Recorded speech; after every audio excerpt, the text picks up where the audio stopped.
지난주에 우리는 우상의 제물을 먹어야 되는지 먹지 말아야 되는지에 대한 사도 바울의 답변을 들어보았습니다. 당시 사람들 생각에는 어땠다 그랬죠? 주변에 있는 많은 악귀와 악령들이 음식을 통해서 우리 몸에 들어온다고 생각했습니다. 그래서 그 악귀와 악령이 우리 몸에 들어오면 병들든가 미치든가 이렇게 한다고 생각했습니다. 그래서 그 악귀를 통해서 들어오는 음식을 통해서 들어오는 그 악귀를 막기 위해서 어떻게 먼저 그 음식을 선한 신에게 제물로 바친 다음에 먹으면 악귀와 악령을 막을 수 있다고 생각했습니다. 그런데 사람들이 만들어 놓은 그 선한 신, 자기 생각에는 선한 신이라고 하지만 그 우상들이 어떻다고요? 다 사람들이 만들어 놓은 것에 불과한 헛것이라는 겁니다. 그렇기 때문에 그 헛것에 올려져 놨던 그 음식을 먹어도 아무 상관이 없다는 거예요. 아무것도 아닌 것에 올려놨기 때문에. 그러나 믿음이 연약한 자가 그것을 보고 시험이 될 것 같으면 그 형제를 위해서 사도 바울은 절대 먹지 않겠다라고 말했던 것이 지난 8장의 말씀입니다. 오늘 9장 말씀에서도 계속 우상의 제물과 관련한 그리스도인의 자유와 방종에 대한 사도 바울의 권면의 말씀을 듣겠는데, 특히 오늘 말씀은 사도 바울 자신의 사도성에 대한 변증의 내용이 나옵니다. 바울이 왜 우상의 제물에 대해서 권면을 하다가 갑자기 내가 사도다라는 말을 하면서 자기의 사도성을 해명하게 되었느냐라는 겁니다. 오늘 우리가 본문 말씀을 통해서 그 의미를 살펴보도록 하겠습니다. 1절, 2절을 먼저 보겠습니다. 시작. 내가 자유인이 아니냐? 사도가 아니냐? 우리 주 예수 보지 못하였느냐? 주 안에 행한 나의 일이 너희가 아니냐? 다른 사람들에게는 내가 사도가 아닐지라도 너희에게는 사도이니 나의 사도됨을 주 안에서 인친 것이 너희라. 오늘 바울은 자신이 자유자요 사도라고 말씀합니다. 여기서 말하는 자유자란 무슨 뜻이냐면 예수 그리스도의 복음으로 말미암아 내가 율법의 구속에서 해방된 자다, 이것을 말하고 있는 겁니다. 바울은 먼저 우상제물을 먹는 것과 관련해서 신앙 양심이 걸려있는 자유 문제를 다루면서 바울은 내가 자유자가 아니냐라고 묻습니다.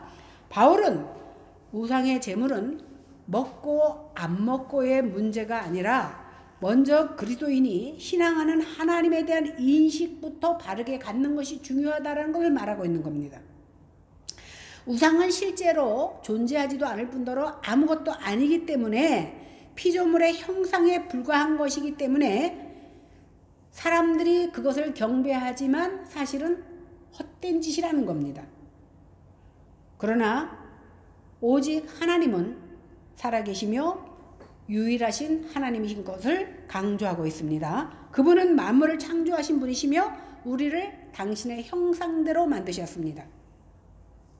또한 주 예수님을 이 세상에 보내셔서 우리에게 영원한 생명, 즉 구원을 허락하셨던 겁니다. 그러므로 생명도 없고 신도 아닌 우상에 바쳐진 고기는 먹든지 마시든지 아무 의미가 없다, 이렇게 말하고 있습니다. 제가 지난주에 이 설교를 했더니 아는 권사님들이 이 말씀을 듣고 답변을 자기의 생각과 그 우상에 대한 것을 많이 보내주셨어요. 물론 과거에 우리 믿음의 선진들은 술, 담배를 먹지 않듯이 우상의 제물을 먹지 않았어요. 왜 그러냐면 뒤에 사도 바울이 말한 것처럼 내가 믿음이 약한 자를 위하여 결코 손해되지 않겠다는 그 말에 더 치중했던 겁니다. 그러나 성경이 말하는 바 우상의 제물은 아무것도 아니기 때문에 먹어도 되고 안 먹어도 됩니다. 왜 그러냐면 생명도 없고 신도 아닌 그 우상에게 드려진 그 음식은 그저 음식일 뿐입니다. 이 음식은요, 사람의 배를 위해서 존재하는 것이지 사람이 그 음식을 위해서 존재하는 것이 아닙니다. 하나님은 우리가 어떤 음식을 먹느냐 안 먹느냐 가지고 우리를 평가하지 않는다는 겁니다. 그러니까 우상의 제물에 내가 담력이 있고 이러한 믿음의 확신이 있으면 먹어도 됩니다. 그러나 우리 믿음이 사도 바울처럼 안 믿는 자를 염려해서 안 먹는 것이 아니라 내가 꺼림칙해서 안 먹는 경우가 많이 있잖아요. 그러니까 먹어도 되고 안 먹어도 된다라는 겁니다. 더구나 그리스도인은 이미 예수 그리스도를 믿는 믿음으로 말미암아 영원한 생명을 얻은 자입니다.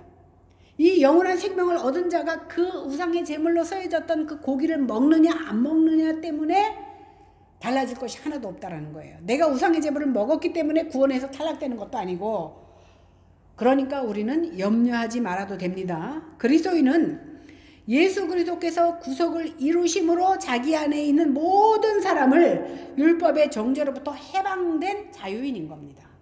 오늘 내가 자유인이 아니냐라고 말하고 있는 사도 바울의 말씀이 바로 이것입니다. 그러니까 우상의 제물 같은 것에 의해서 정죄받아서 심판받는 것이 아니라 하나님이 구주로 보내신 예수를 믿느냐 안 믿느냐에 따라서 영벌과 영생을 얻어지는 것이지, 우상의 제물을 먹었느냐 안 먹었느냐로 인해서 우리가 평가받는 게 아니라는 겁니다. 바울은 이런 지식과 믿음이 확고했기 때문에 우상의 제물과 관련해서 그리고 모든 율법 의식으로부터 자유했습니다. 다만 나는 우상의 제물에 대해서 자유하지만 그 믿음의 연약한 자를 위해서 과감히 내 자유를 속박하겠다. 다시 말해서 먹지 않겠다. 언제까지? 죽을 때까지라도 그 사람의 영혼을 살리기 위해서라면 먹지 않겠다라고 말하고 있는 겁니다. 바로 이런 사실을 언급하고 있는 것이 바로 내가 자유인 아니냐? 내가 거기에 속박되어 있지 않지만 자유인이지만 믿음이 연약한 자를 위해서 나는 죽을 때까지라도 그 음식을, 그 영혼을 위해서 먹지 않겠다라고 선포한 겁니다. 다음으로 바울은 사도가 아니냐라는 반문을 합니다. 사도행전 1장에 보면 가룟 유다가 죽잖아요. 12제자 중에서. 그래서 대신해서 마띠아라는 사람을 사도로 뽑습니다. 오늘 사도행전 1장 21절 22절에 보니까 뭐라고 나왔냐면, 이러함으로 요한의 세례로부터 우리 가운데 올려져 가신 날까지 주 예수께서 우리 가운데 출입하실 때에 항상 우리와 함께 다니던 사람 중에 하나를 세워 우리와 더불어 예수께서 부활하심을 증언할 사람이 되게 하여야 하리라 하거늘. 이 말은 뭐냐면 예수님께서 12제자들을 몰고 맨날 다니셨어요. 그때 제자만 다닌 게 아니라 그들을 따르는 무리들이 늘 있었습니다.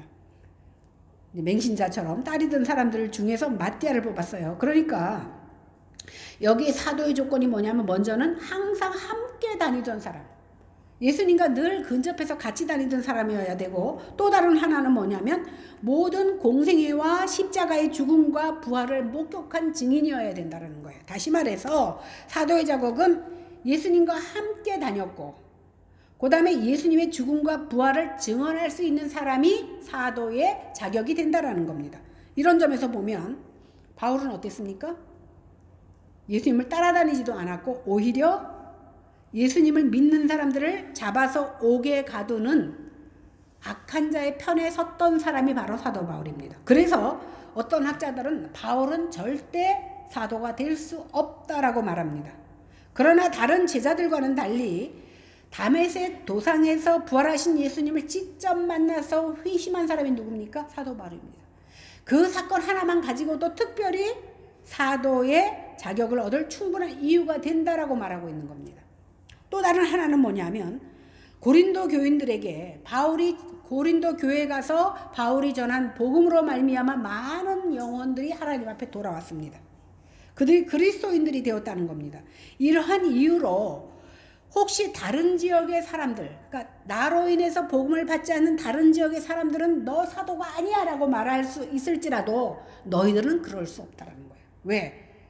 너희는 내가 전한 복음으로 하나님의 사람이 되었기 때문에, 이렇게 사도 바울은 고린도 교회를 향해서 당당히 말하고 있습니다. 왜 그러냐면 고린도 교회는 사도 바울의 사역의 결과로 맺어진 열매이기 때문입니다.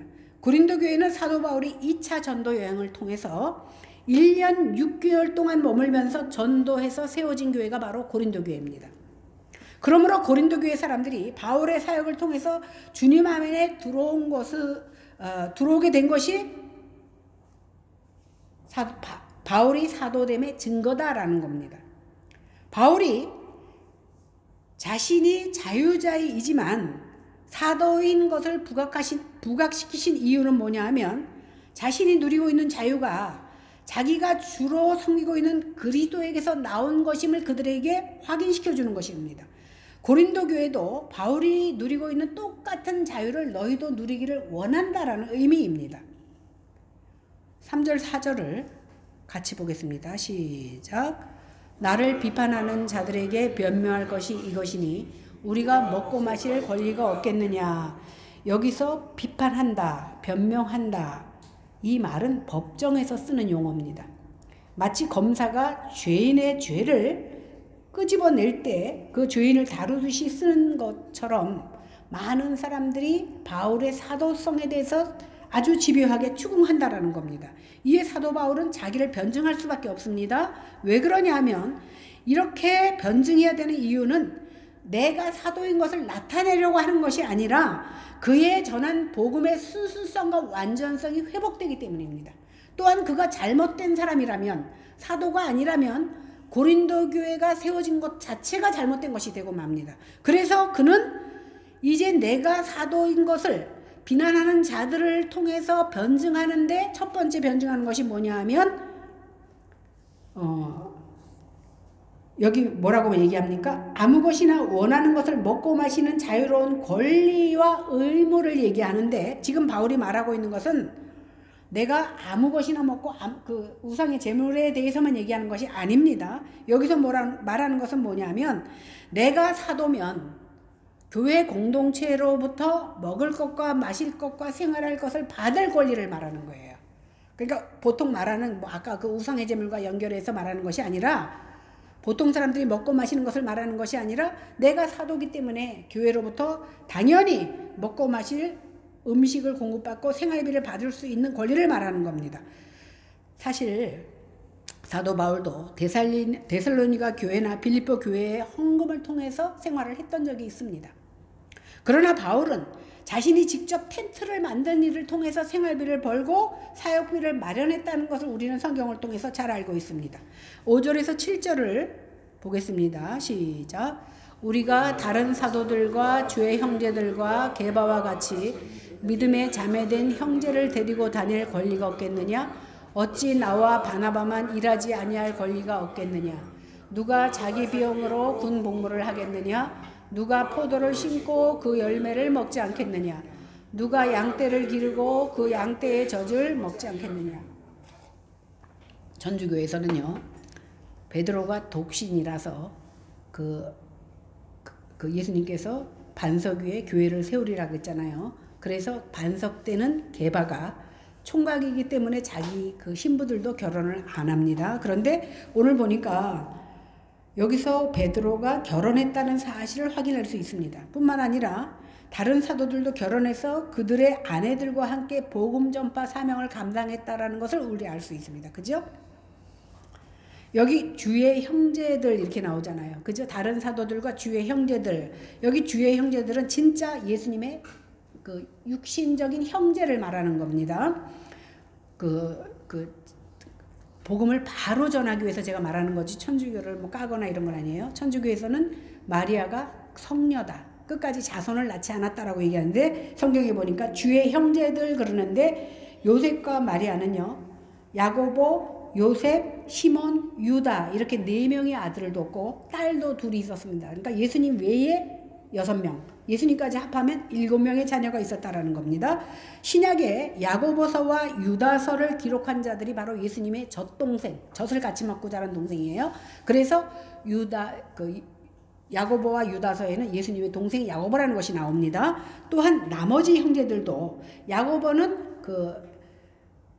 이스라엘 예루살렘에 있는 총회의 총회장이었어요. 야고보는. 그 다음에 유다는 그 성경을 썼고, 나머지 형제들은 어떻게 됐냐? 믿었는지 안 믿었는지 모르지만 아무튼 예수님이 돌아가시고 부활하신 사건을 목격한 후에 그들도 예수님의 증인으로 살아갑니다. 그래서 예수님의 모든 동생들이 부부 동반으로 복음을 전하며 다녔던 것을 우리는 여기서 말하고 있잖아요. 알 수 있습니다. 이렇게 예수님의 형제들도 다 결혼해서 아내들과 함께 복음 전파하는 일을 감당했습니다. 이와 같이 결혼한 사도들과 그의 가족들은 교회의 후원을 받아서 부양을 받고 사역에 전념했습니다. 그러니까 총회에서 계속 전도비를 성도들의 그 헌금을 통해서 전달했던 겁니다. 그런데 바나바 역시 사도적 권위를 인정받는 자였지만 교회에서 부양받는 것을 거절하고 그 사람도 그 스스로 일을 통해서 생활비를 충당했던 것을 우리는 성경을 통해서 알 수 있습니다. 오늘 사도행전에 보니까 바나바는 자신의 전 재산을 교회에 헌납하고 교회로부터 아무런 경제적 그 대가를 받지 않고 그 자비로 사도 바울과 같이 일했던 것을 알 수 있습니다.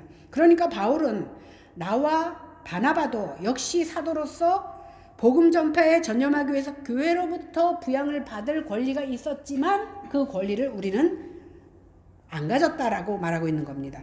바울은 자신과 바나바가 일할 때에 따른 그런 대우를 받는 것이 합당하지만 사실은 이제 몇 가지 신뢰를 들어서 더 말을 하고 있는데, 첫 번째는 군사를 예로 들었습니다.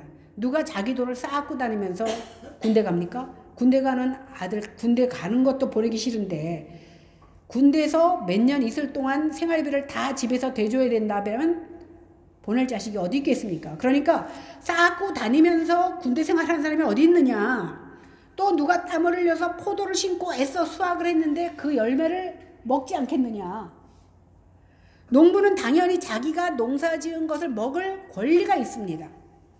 또 누가 양떼를 길렀는데 그 양떼의 젖을 자기는 못 먹는다면 왜 양떼를 기르겠습니까? 이 말은 뭐냐면 내가 주의 사역을 하면서 교회로부터 어떤 대학가를 받는 것은 당연하다라는 것을 오늘 말하고 있는 겁니다. 8절에서 11절 보겠습니다. 시작. 내가 사람의 예대로 이것을 말하느냐? 율법도 이것을 말하지 아니하느냐?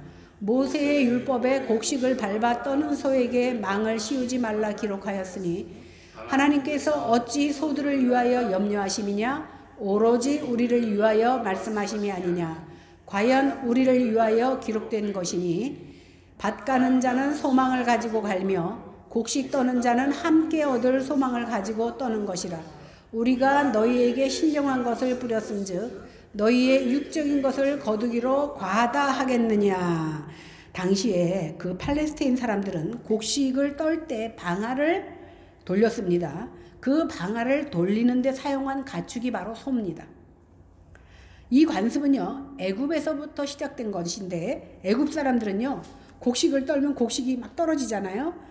소가 엄청 먹잖아. 그러니까 소가 먹어치울까봐 입을 틀어막, 그러니까 소에다 그 뭐라 그래요? 망을 씌우고 일을 시켰습니다. 그런데 오늘 신명기 25장 4절은 곡식을 밟아 떠는 소에게 망을 씌우지 말래. 하나님은 그만큼 짐승의 생명까지도 존귀하게 여기셨습니다.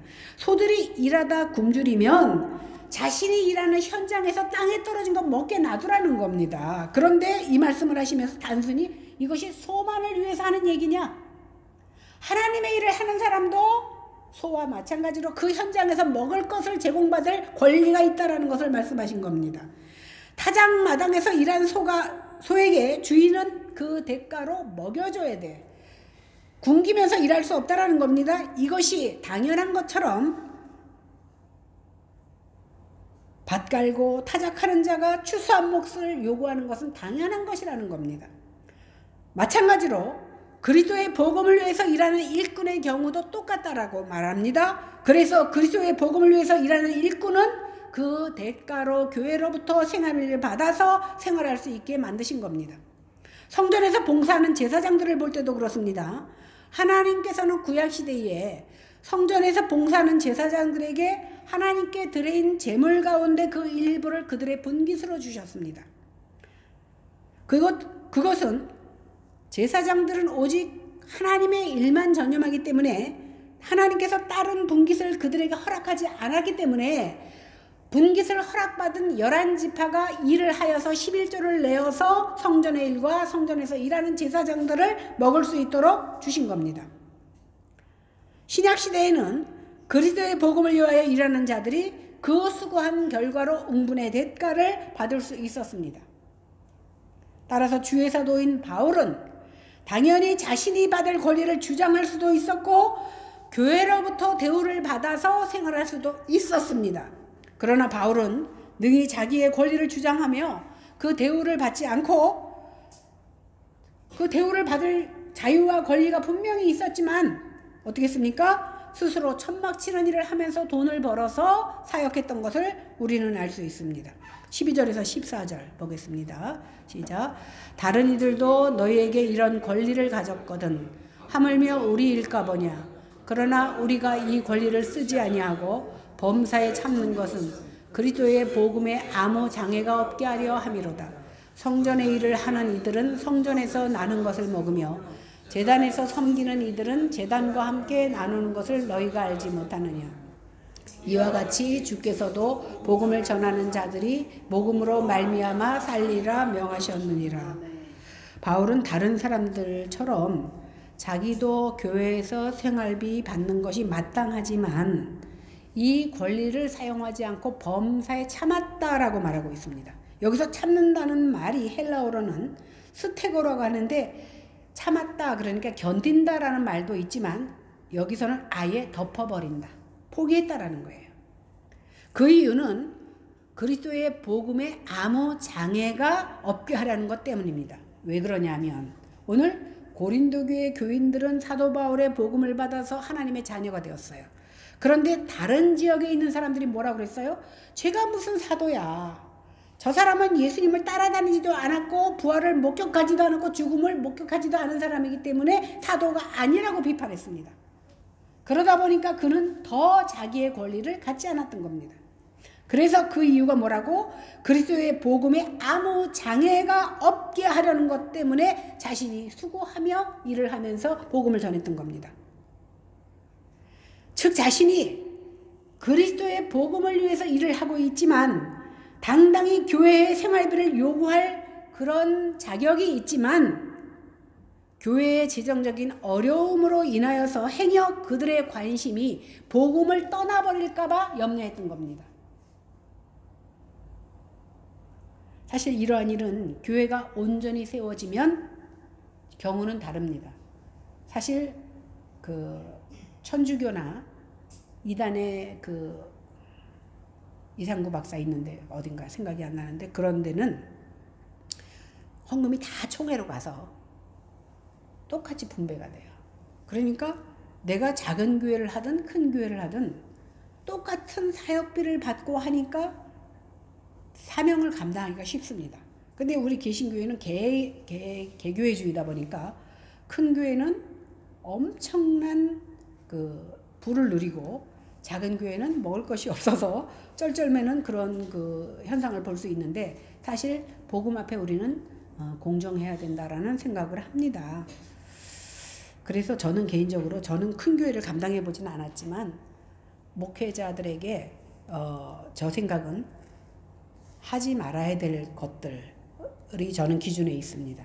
아무리 내가 많은 사례를 받는, 저는 뭐 사례비를 안 받고 일하지만 아무리 많은 사례를 받는다 할지라도 그 돈 많이 드는 운동, 골프라든가 아니면 좀 그 사치한 명품 막 이런 거는 교육자들로서 하지 말아야 될, 부끄러워해야 될 일이라고 저는 개인적으로 생각을 하면서 삽니다. 그래서 저 생각에는 저도 물론 목회비는 조금 받고 있지만 그 사례비를 받기보다는 이 복음을 위해서 그 쓸 수 있는 우리 교회가 되기를 원해서 그래서 적지만 그 몇 군데 이렇게 선교를 하고 있는 겁니다. 그래서 사실은 이것은 자랑할 것은 아니고 우리가 감당할 수 있으면 더 많은 교회에 대해서 선교하고 또 이웃을 위해서 구제하는데 교회가 그 일을 감당해야 될 줄로 믿습니다. 근데 이제 많은 교회들이 경제적으로 쏠리다 보니까 세상을 따르다 보니까 정말 주님께서 원하시는 일을 잘 못하고 있지 않나 이런 생각을 합니다. 오늘 사도 바울이 내 생활비를 대느라고 성도들이 어려움을 당하고 그 어려움 때문에 시험 들고 시험 들므로 인하여 복음과 가까이 가지 못할 것을 염려하여서 그는 복음의 장애가 되지 않도록 생활비를 받지 않았던 겁니다.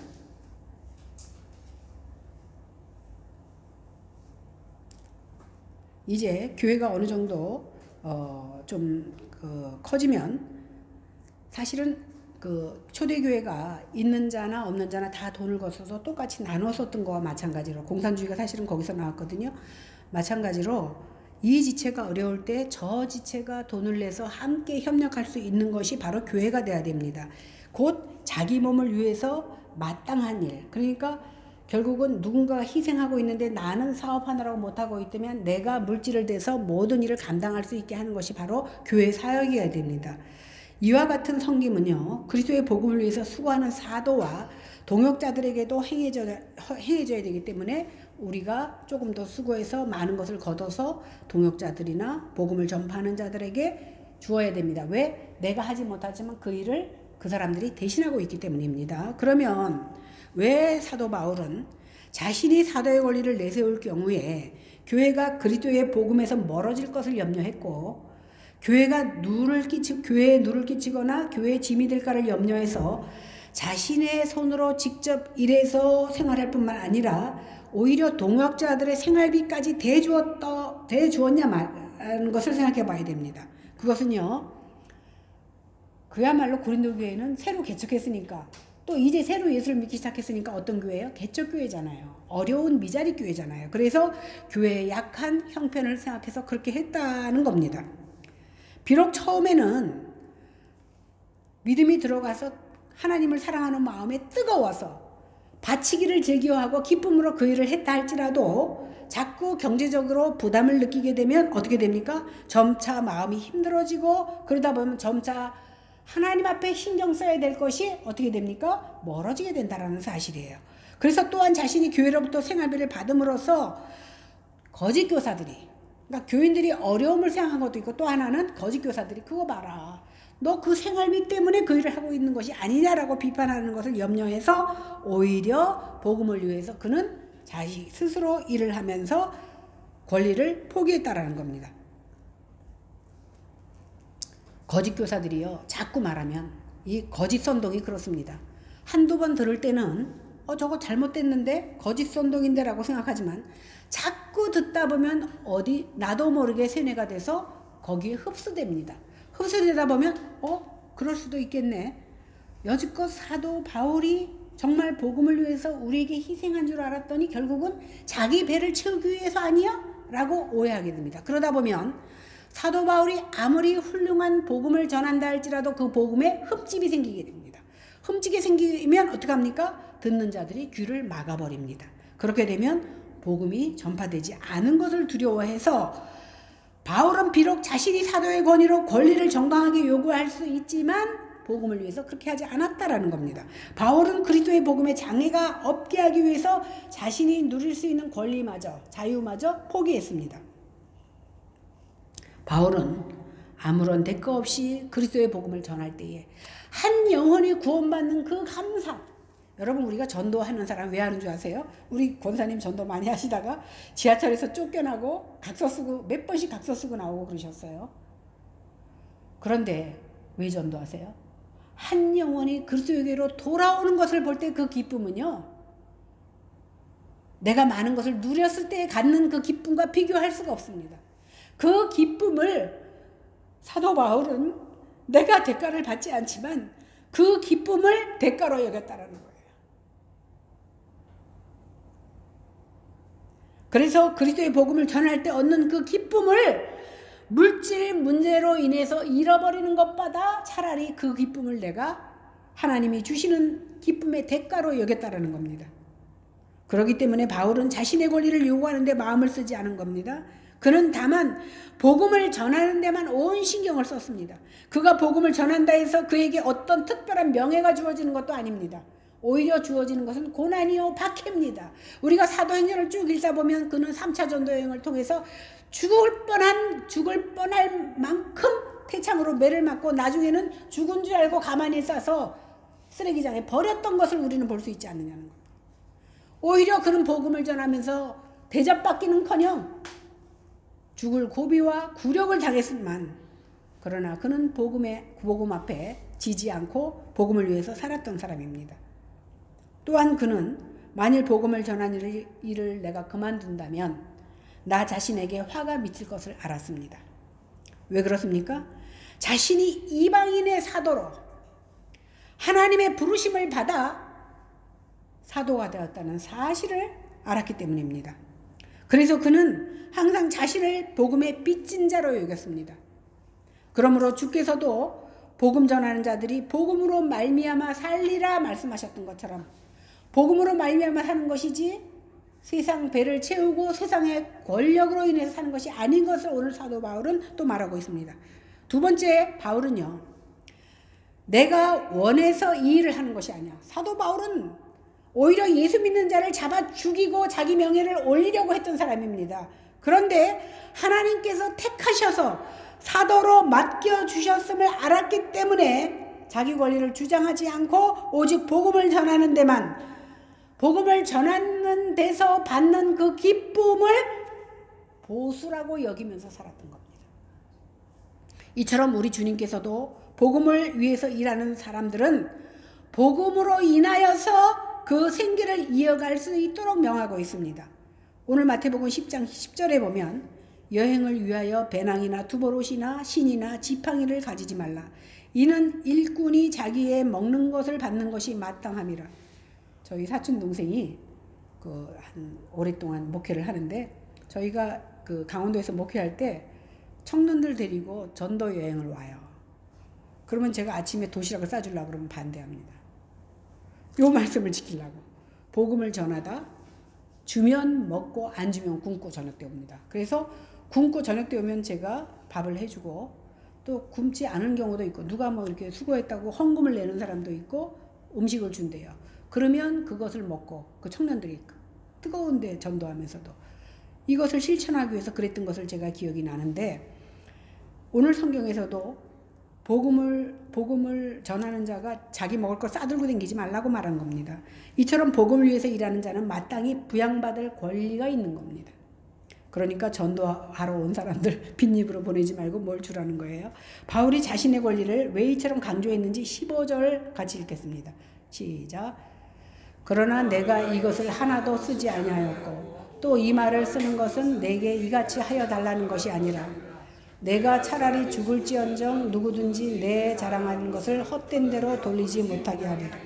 바울은 다른 사도들과 똑같이 그들이 누렸던 사도로서의 권리를 얼마든지 누릴 수 있었으나 이러한 권리를 하나도 쓰지 않았습니다. 바울이 이렇게 말하는 이유는 자기를 알아달라거나 지금까지는 안 그랬지만 지금부터라도 나에게 사례비를 해달라고 말하는 것이 아닙니다. 바울은 차라리 죽을지언정, 여기 차라리 죽을지언정 누구든지 내 자랑하는 것을 헛된 대로 돌리지 못하게, 내가 차라리 복음을 전하다 굶어 죽을지라도 복음에 누가 되는 일을 하지 않겠다라는 그의 아주 강력한 생각입니다. 왜요? 이 말을 함으로 인하여 자기가 자랑하는 예수 그리스도의 십자가의 복음이 헛되이 될까봐 염려한 겁니다. 오직 바울은 예수 그리스도의 십자가의 복음을 위해서 살았고 그의 권리도 포기했습니다. 참으로 바울은 예수 그리스도의 진정한 사도입니다. 이렇게 복음을 전하고 복음의 말씀을 듣고 복음을 전하는 이 사도들이, 목회자들이, 사실은 이거는 사도 바울의 얘기고 우리는 우리고 우리는 세상 풍조가 바뀌었고 현재에 살아가고 있으니까, 어떤 목사는 성도들보다 제일 잘 살아야 되고 제일 높은 데 있어야 된다고 말하지만 사실은 가장 낮은 자가 되어서 섬기는 자리가 바로 목회자의 자리라고 저는 생각을 합니다. 그렇게 한다는 게 아니라 그렇다고 생각합니다.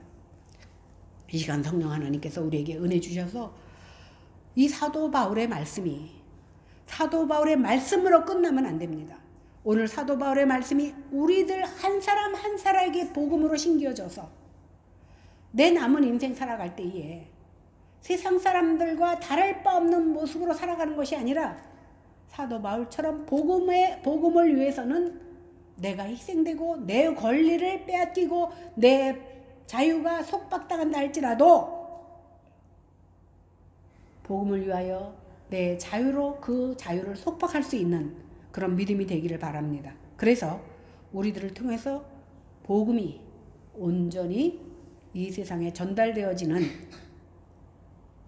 그런 일이 나타나기를 바랍니다. 기도하겠습니다. 하나님, 오늘 사도 바울의 전한 말씀을 통해서 진정 우리는 많은 것을 깨닫습니다. 이렇게 말씀을 받는 성도들 역시 세상 가운데서 많은 것을 누림으로 하나님의 축복을 받는다고 생각하며 살고 있습니다. 그러나 오늘 사도 바울이 복음을 위해서 내 모든 자유와 권리를 포기하지만 하나님의 복음을 전함으로 인해서 한 영혼들이 구원받는 그 기쁨을 통하여서 그것이 나의 보수라고 생각했던 것처럼 우리의 자신도 복음을 위하여 하늘나라의 상급을 기대하며 살아가는 저희들의 신앙이 다 될 수 있도록 하나님 역사하여 주시옵소서. 그래서 남은 일생 세상을 향하여 나아가는 것이 아니라 복음을 전파하며 영생을 준비하는 모습으로 삶을 살아드리는 저와 우리 중심교회 성도들이 다 될 수 있도록 하나님 복을 허락하여 주시옵소서. 감사드리며 예수님 이름으로 기도하옵나이다. 아멘.